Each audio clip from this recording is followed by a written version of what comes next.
ഏവർക്കും നമസ്കാരം. നമ്മളിന്ന് വൈകിട്ടത്തെ ചോറിന് കൂട്ടാൻ വെക്കുന്ന ഒരു തോരനാണ് വെക്കാൻ പോകുന്നത്. ആ തോരൻ എന്താന്ന് ചോദിച്ചാൽ നമ്മുടെയൊക്കെ പറമ്പിൽ മിക്കവാറുള്ളവരുടെയൊക്കെ പറമ്പിൽ കാണും ആ സാധനം. അതെന്താന്ന് വെച്ചാൽ വഴുതനങ്ങയാണ്. നമ്മുടെ പറമ്പിലെ വഴുതനങ്ങയാണ്. അപ്പൊ ആ വഴുതനങ്ങയാണ് ഞങ്ങൾ വൈകിട്ട് ഇന്ന് കറി ഉണ്ടാക്കുന്നത്. ആ വഴുതനങ്ങ തോരൻ എങ്ങനെയാ വെക്കുന്നുള്ളത് നമുക്ക് കാണാം. അത് നല്ല എളുപ്പമുള്ള ഒരു കറിയാണ്. വേറൊരു കാര്യമുണ്ട്, രുചിയാണ്. ഒരു കാര്യമുണ്ട്. ഇത് വഴുതനങ്ങ തോരൻ എന്ന് പറഞ്ഞാലും തോരനും മെഴുക്ക് വരട്ടിയുടെ ഇടയിൽ നിൽക്കുന്ന ഒരു കറിയാണ് അല്ലെ. രണ്ടും കൂടെ ചേർന്നിട്ടല്ല സമ്മിശ്രമായിട്ടുള്ള ഒരു കറി എന്ന് വേണമെങ്കിൽ പറയാം. അപ്പൊ തോരന്റെ ടേസ്റ്റും ഉണ്ട്, മെഴുക്ക് വരട്ടിയുടെ രുചിയുള്ള ഒരു വെറൈറ്റി കറിയാണ്, ഒരു കൂട്ടാനാണ് നമ്മൾ ഇന്ന് ഉണ്ടാക്കുന്നത് അല്ലെ.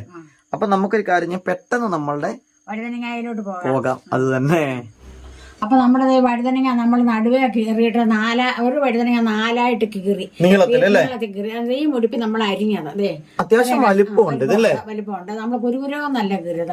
കുരുകുരോന്ന് കയറി കഴിയുമ്പോ ഇത് അളിഞ്ഞു പോകും വഴുതനങ്ങ. ഇത് തന്നെ നോക്കി, ഇത് 4-1 ഇത് അല്ലെ കഷ്ണത്തിന്റെ. വട്ടത്തിൽ അരിഞ്ഞിട്ട് ഇതിനെ 4ആയിട്ട് അങ്ങ് മുറിച്ചു. അത്രേ ഉള്ളൂ സംഭവം. അപ്പൊ നമ്മളിത് 2-3 വെള്ളത്തിൽ കഴുകി ഇവിടെ കൊണ്ട് വെച്ചേക്കുന്നുണ്ട്. പിന്നെ 3 സബോള നമ്മൾ എടുത്തിട്ടുണ്ട്. തേങ്ങായും ചുരണ്ടി വെച്ചിട്ടുണ്ട്. പിന്നെ ഇത് വെള്ളത്തിൽ ഇട്ടേക്കുമ്പോഴാണ് അതിന്റെ ഒരു കറയൊക്കെ പോകും അല്ലെ. കറ അങ്ങ് പൊക്കോളൂ അതിന്റെ കുറച്ച് അല്ലെ. അപ്പൊ നമ്മളിത് വേറൊരു പാത്രം, ഈ പാത്രം ചെറുതായി ഇച്ചിരി വലിയൊരു പാത്രത്തിലെടുത്ത് കുടഞ്ഞിടുവാണ്. കുടഞ്ഞിട്ടിട്ട് അപ്പൊ നമ്മൾ ഇതിനകത്ത് സ്വല്പം മഞ്ഞപ്പൊടി ഇടും. ഇതൊക്കെ അടുപ്പ് വെക്കുന്നതിന് മുമ്പുള്ള പരിപാടിയാണ്. അതുപോലെ ശകല ഉപ്പ്, അതെ, ഇത്രയും ഉപ്പും കൂടെ നമ്മൾ ഇതിന്റെ കൂടെ ഇട്ടുന്നുണ്ട്. എന്നിട്ട് നമ്മളിതൊന്ന് കൈ കൊണ്ട് നന്നായിട്ടൊന്ന് ഞെരടി ചേർക്കുന്നുണ്ട്. അപ്പൊ എന്തിനാണെന്ന് അറിയാമോ ഇതിങ്ങനെ ഞെരടുന്നത്? ഇതിനകത്ത് ബാക്കിയുള്ള കറികളും അതെല്ലാം പോകാനൊക്കെ ഉണ്ടാണ്. അത്യാവശ്യം വലിപ്പമുള്ള കുരു ഉണ്ടെങ്കിൽ അതും ഈ നമ്മൾ കഴുകിയപ്പോ പോയി കുരു. അപ്പൊ നമ്മളിങ്ങനെ ഒന്ന് വേണമെങ്കിൽ ഒത്തിരി മൂത്ത കുരുവൊക്കെ കുരു ചെത്തിക്കളയുക തന്നെ ചെയ്യണം. ഇത് പിഞ്ചായതുകൊണ്ട് നമ്മുടെ കുരു അതിന്റെ കൂടെ ഉണ്ട്, കഴുകുമ്പോ അങ്ങ് പൊക്കോളും.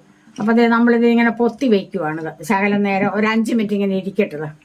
നമ്മളിത് 1 മുറി തേങ്ങ ചുരണ്ടി വെച്ചിട്ടുണ്ട്. ഇതുകൂടെ നമ്മളൊന്ന് ശരിയാക്കി വെക്കാം. എന്നിട്ട് വേണം നമുക്ക് ബാക്കി അതിനകത്തൊരു ശകലം മഞ്ഞപ്പൊടി നമ്മളിടും. വേണ്ട ശകലമുള്ള അതിനകത്ത് നമ്മൾ മഞ്ഞപ്പൊടി ഇട്ടത് കൊണ്ട് ഒരു ശകലം മഞ്ഞപ്പൊടിയേ ഇട്ടിട്ടുള്ളൂ. ഒരു ശകലം മുളക് പൊടിയും കൂടെ നമ്മൾ ഇടുക. സാധാരണ തോരൻ നമ്മൾ ഇങ്ങനെ ഇടാറില്ല. നല്ല വെച്ച് ചതക്കേണ്ട ആവശ്യമില്ല കേട്ടോ. നമ്മൾ ചെറുതായിട്ട് ചുരണ്ട തേങ്ങയാണ്. ഇങ്ങനെ നമ്മളൊന്ന് ഇപ്പൊ അരകല്ലില്ലാത്തവരാണെങ്കിലും മിക്കവാറുള്ള വീടുകളിലൊന്നും ഇപ്പൊ അരകല്ലില്ല. പഴയ വീടുകളിലൊക്കെയുള്ള അരകല്ലുള്ളത്. അപ്പൊ നമുക്ക് മിക്സിയിലിട്ട് ചതക്കണ്ട. മിക്സിയിലിട്ട് ചതക്കാതെ കൊണ്ട് നമുക്ക് ഇങ്ങനെ ഒന്ന് കൈ കൊണ്ട് തോരനൊക്കെ പറ്റുള്ളൂ ഇങ്ങനെ കേട്ടോ. വേറെ കറിക്കൊന്നും പറ്റൂല. അതേ അപ്പൊ നല്ല കല്ലേ വെച്ച് ചതച്ചതുപോലെ ഇത് റെഡിയാക്കി വെച്ചിട്ടുണ്ട്. ഒന്ന് ഞെരടി എടുക്കണം പോലെ അല്ലേ. അതെ, ഇപ്പൊ നമ്മൾ ആര് കണ്ടാലും പറയും ഇത് കല്ലേ വെച്ച് ചതച്ചതാന്ന് പറയും. അതുപോലെ തന്നെ നമുക്ക് പെട്ടെന്ന് നമുക്ക് ഉണ്ടാക്കാം. കല്ലേ വെച്ച് ചതക്കാതെ കൊണ്ട് തന്നെ നമുക്ക് ഇങ്ങനെ കൈ കൊണ്ട് തന്നെ ഇങ്ങനെ തേങ്ങ ഇങ്ങനെ ചേർന്ന് വേറൊരു കറിക്കും പറ്റൂല. ഞെരടി എടുത്തിട്ടുണ്ട്. അപ്പൊ ഇത് ഇത്രയും അവിടെ വെച്ചിട്ടുണ്ട്. അപ്പൊ നമ്മൾ ബാക്കി അങ്ങോട്ട് ചെയ്യാൻ നോക്കാം. അപ്പൊ നമ്മുടെ വഴുതനങ്ങ മഞ്ഞപ്പൊടിയും ഉപ്പും ഇട്ട് തിരുമ്മി വെച്ചതും ഒപ്പം തേങ്ങയിൽ നമ്മൾ മഞ്ഞപ്പൊടി മുളക് പൊടി ഇട്ട് തിരുമ്മി വെച്ചതും നമ്മൾ ഇങ്ങനെ ഒന്ന് റെസ്റ്റ് ചെയ്യാനായിട്ട് വെച്ചിട്ടുണ്ട്. ആ ഒരു സമയത്താണ് ഇനി നമ്മൾ നമ്മുടെ സബോള അരിയാൻ പോവാണ് അല്ലെ. സബോള മാത്രമല്ല ഇനി അരിയാനുള്ളൂ, പച്ചമുളകും കൂടെ അരിഞ്ഞ് കഴിഞ്ഞാൽ നമ്മുടെ പ്രിപ്പറേഷനിലേക്ക് നമുക്ക് പിന്നെ കിടക്കാം അല്ലെ. അപ്പൊ നമ്മുടെ തോരൻ കറിക്ക് ഇത് ഇത്രയും സബോള അരിഞ്ഞിട്ടുണ്ട്. 3 സബോളയുണ്ട്. പക്ഷെ ഇത് നിങ്ങൾക്ക് കാണുമ്പോൾ തോന്നും കുറേ ഉണ്ട്. ഇതൊന്ന് വരട്ടണം. നമ്മൾ ഇതിങ്ങനല്ല വെക്കുന്നത്. ഒന്ന് വരട്ടുമ്പോൾ ഇത് തീരെ കുറവായിരിക്കും. 2 പച്ചമുളക് എടുത്തിട്ടുണ്ട്. പച്ചമുളക് ഇത് വാടി കഴിയുമ്പോൾ ശകലം കാണുള്ളൂ. 2 പച്ചമുളക് നല്ല മൂത്ത പച്ചമുളകാണ്. പിന്നെ കറിവേപ്പിലയുണ്ട്. ഇത്രയൊരു സാധനമാണ് ഇതിന് നമ്മൾ ചേർക്കാണ്ട്. വഴുതനങ്ങയുണ്ട്, തേങ്ങയുണ്ട്. ഇത്രയാണ്. നമ്മളപ്പോൾ ഇനി ഉള്ളി ഒന്ന് കടുക് പൊട്ടിച്ചിട്ടൊന്ന് വരട്ടും അതിനകത്തിട്ട്. നമ്മുടെ എണ്ണ മൂത്തെന്ന് തോന്നും. നമ്മളിനി സ്വല്പം കടുവാണ് ആദ്യം ഇടുന്നത്.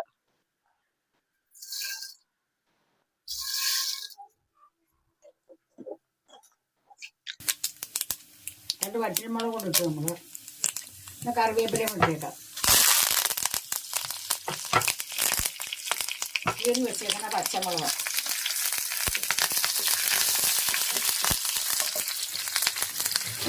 ഇനി നമ്മൾ ഇതിനകത്ത് ഉള്ളി ഇട്ടൊന്ന് വരട്ടാൻ പോവാണ്.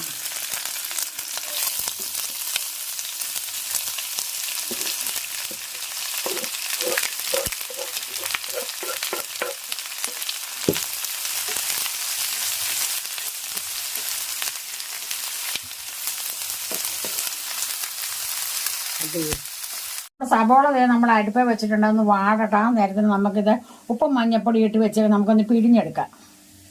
ആദ്യമേ നമ്മൾ ഉപ്പും മഞ്ഞപ്പൊടി ഇട്ട് വെച്ചിരുന്നതാണ്. നമ്മൾ കഴുകി വെച്ച് 2-3 വെള്ളം നമ്മൾ കഴുകി ഉപ്പും മഞ്ഞപ്പൊടി ഇട്ടാണ് പിന്നെ പരട്ടി വെച്ചത്. അപ്പോൾ ഇത് അന്നേരം വീണതാണ് ഈ വെള്ളം. ഇതിൻ്റെ കറിയും വെള്ളവും ഒക്കെയാണ്. നമ്മളൊരു തുള്ളി വെള്ളവും ചേർത്തല്ലായിരുന്നു കേട്ടോ ഇത്. അപ്പൊ ഇത് കുഴഞ്ഞങ്ങ് പോകാതിരിക്കാൻ വേണ്ടിയിട്ടാണ് നമ്മൾ ഇങ്ങനെ ആ വെള്ളം അങ്ങ് എടുത്ത് കളയുന്നതിന്റെ അകത്ത്. നിങ്ങൾക്ക് ഈ വെള്ളം ഇങ്ങനെ പിഴിഞ്ഞ് കളയാതെ വേണമെങ്കിലും എടുക്കാൻ കുഴപ്പമൊന്നുമില്ല അല്ലെ.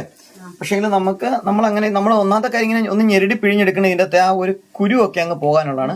സ്റ്റോൺ ഒക്കെ ഉള്ള ആൾക്കാരെ സംബന്ധിച്ച് കുരു കളഞ്ഞ് കഴിക്കണം എന്നാണ് പറയുന്നത് അല്ലെ. അതുകൊണ്ട് തന്നെ ഒന്നില് കുരു കട്ട് ചെയ്ത് കളയാം, അല്ലെങ്കിൽ ഇങ്ങനെ ചെയ്താലും കുരുവൊക്കെ പോകും.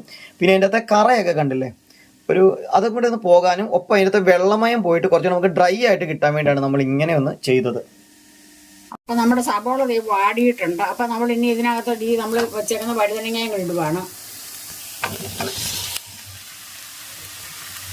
ഇതിന് ശരിക്കും ഒരു കൂണിന്റെ ഒക്കെ ഒരു രുചിയാണ് വരുന്നത് അല്ലേ. നമ്മൾ കൂണ് ഫ്രൈ ചെയ്ത് കഴിക്കും. എപ്പോഴും ഞാനിവിടെ കഴിക്കുമ്പോൾ അങ്ങനെ വിചാരിക്കാറുണ്ട്, കൂണ് ഫ്രൈ ചെയ്യണ ഒരു ടേസ്റ്റ് ആണല്ലോ ഇതിന്. അപ്പൊ നമ്മളിത് ഒന്ന് വെള്ളം പോരട്ടെ ഇതിനകത്ത് കിടന്നു. ഇത് ഇങ്ങനെ കിടന്നൊന്ന് ഫ്രൈ ആവണം അല്ലേ. അപ്പൊ നമ്മള് തേങ്ങയൊന്നും ഇതുവരെ ചേർത്തിട്ടില്ല കേട്ടോ. അരപ്പ് ചേർത്തില്ല.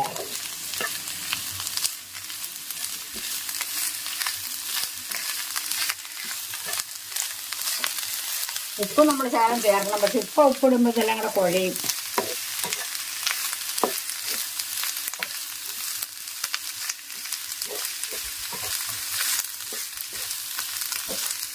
നമ്മുടെ വഴുതനങ്ങയും കിട്ടുമ്പോൾ ഇതെല്ലാം കൂടെ ഒന്ന് വാടിയിട്ടുണ്ട്, നന്നായിട്ട് വാടിയിട്ടുണ്ട്. ഇനി നമ്മളിതിനകത്ത് ചതച്ച് വെച്ചിട്ട് തേങ്ങയും കൂടെ നമ്മൾ ചേർക്കുവാണ്.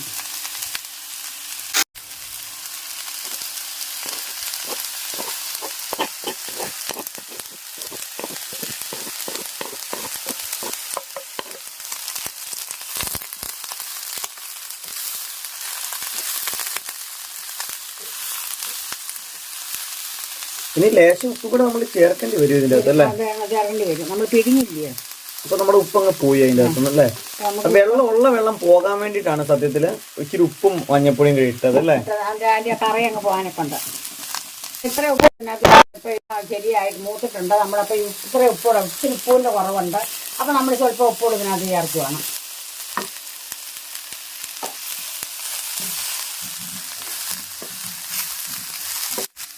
അപ്പൊ നമ്മളൊന്ന് പതുക്കെ ഒന്ന് മൂടി വെക്കുവാണ്. ഒരു 2 മിനിറ്റ് ഒന്ന് മൂടി വെച്ചേക്കുവാണ്. നന്നായിട്ട് ആവി കയറിയിട്ടുണ്ട്. നല്ലതായിട്ട് ഒരു ശകലം മസാലയും കൂടെ നമ്മൾ ഇതിന്റെ കൂടെ ശകലം ചേർത്താൽ മതി. ഗരം മസാലയാണ് മതി. ഇത് മറ്റേ ഇറച്ചി മസാല ഒന്നും അല്ല, ജസ്റ്റ് ഗരം മസാല അല്ലേ. പട്ടയും ഗ്രാമ്പും ഏലക്കായും എല്ലാം കൂടെ നമ്മൾ പൊടിച്ചു ചേർത്തിട്ടുണ്ട്. അതും കൂടെ ചേർത്ത് തോർത്തിയെടുത്ത് നമ്മൾ നല്ലപോലെ തോർന്ന് ഒന്നേ തൊടാതെ നമ്മളല്ലാതെ വഴുതനങ്ങ നമ്മൾ കറി വെക്കുവാണെങ്കിൽ തോരൻ വെക്കുക മെഴുക്കോട്ടേക്കുക എല്ലാം കൂടെ കുഴഞ്ഞിരിക്കും. അങ്ങനെ വെള്ളം ഊറിയിരിക്കുന്നത്. ഇത് കണ്ടോ, ഒരു ശകലം വെള്ളം അതിന് ഊറിയിട്ടില്ല. നല്ല തോർന്ന നല്ല ഇറച്ചിയുടെ കഷ്ണം കിടക്കുന്ന പോലെ അങ്ങനെ കഷ്ണവും കിടക്കുവാണ്. തീരെ കുരുകുരോന്ന് അരിയരുത് കേട്ടോ. ഇച്ചിരി വലിപ്പം വേണം, അപ്പോഴാണ് അതിനൊരു ടേസ്റ്റ് ഉള്ളു കഴിക്കാനായിട്ട്. അപ്പൊ നമ്മുടെ വഴുതനങ്ങ തോരൻ ഒന്നൊന്നേ തൊടാതെ കണ്ട് നല്ല പോലെ തോർന്ന വെള്ളമയം ഒക്കെ തോർന്ന് നല്ല റെഡി ആയിരിക്കുന്നുണ്ട്. അത് കണ്ടാൽ തന്നെ അറിയാം നല്ല കൂണിന്റെ ടേസ്റ്റ് ആണ്. കൂണ് കറി വെച്ചാൽ ഒരു കൂണ് തോരന്റെ രുചിയാണ് ഇതിന്. അപ്പൊ എന്റെ വഴുതനങ്ങ തോരൻ നിങ്ങൾക്ക് എല്ലാവർക്കും ഇഷ്ടപ്പെട്ട് കാണുമെന്ന് ഞാൻ വിശ്വസിക്കുന്നുണ്ട്. നിങ്ങളും ഇതുപോലെ തന്നെ വഴുതനങ്ങ മെഴുക്കുവരട്ടിയാന്ന് വെച്ചാൽ മെഴുക്കുവരട്ടി, പക്ഷെ നമ്മൾ തേങ്ങയൊക്കെ ചേർത്താണ് വെക്കുന്നത്. അതുകൊണ്ടാണ് തോരൻ എന്ന് പറയുന്നത്. മെഴുക്കുവരട്ടിക്ക് നമ്മൾ സാധാരണ തേങ്ങ ചേർക്കാറില്ല. തോരന് തേങ്ങയൊക്കെ ചേർത്താണ് നമ്മളിത് വെക്കുന്നത്.